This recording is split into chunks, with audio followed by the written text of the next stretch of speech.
उन दिनों college join किया इन्होंने, लाला लाजपत राय का पंजाब के अंदर जो पाकिस्तान में पढ़ता है वो कॉलेज ज्वाइन किया और वहां पे ये गतिविधियां स्ट्रॉन्गर थी। उन दिनों ये लगभग 300 किताबें अपने कॉलेज में एक्स्ट्रा पढ़ बैठे हैं, क्योंकि जब खाली होते थे किताब पढ़ते थे और उसके बाद अपने एकाकी की भावना से स्पीड आती है। ध्यान दीजिए, कम ऑन, लर्निंग क्या है? एकाकी की भावना से।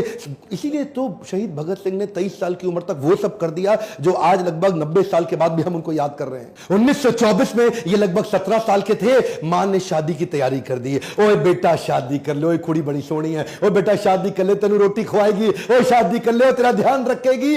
मां बोलती रह गई और ये क्या बोली? दुल्हन मेरी दुल्हन नहीं होगी, आजादी ही मेरी दुल्हन होगी। रातों रात चिट्ठी लिख के भाग गए। मां रोती थी, अकेली पड़ गई। क्यों ऐसा होता है कि भगत सिंह की जब बात हो तो हम चाहते हैं पड़ोसी के बच्चे के घर पैदा हो, अपने घर पे सब कुछ छोड़ के। ये वहां पंडित आजाद की टीम को ज्वाइन कर लिया। मैंने कई बार बोला है कि आईबीसी एक ऐसा मॉडल है जिसको आईबीसी बनना तो भी आईबीसी बने, नहीं बनना तो भी बने, क्योंकि हम उसको ट्रेनिंग इतना दे देते हैं कि कोई भी अपना धंधा कर लो, एक बार आईबीसी जरूर बन जाना।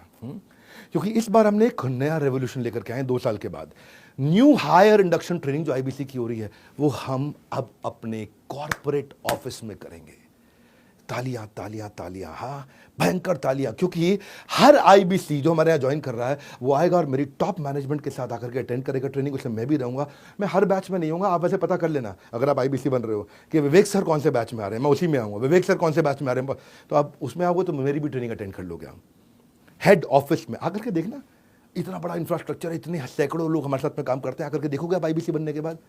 आप हमारे साथ डायरेक्ट बनना हो, बोर्ड लाइन नंबर फोन करके बन सकते हो या देश में किसी भी फ्रेंचाइजी के पास जाकर के बन सकते हो।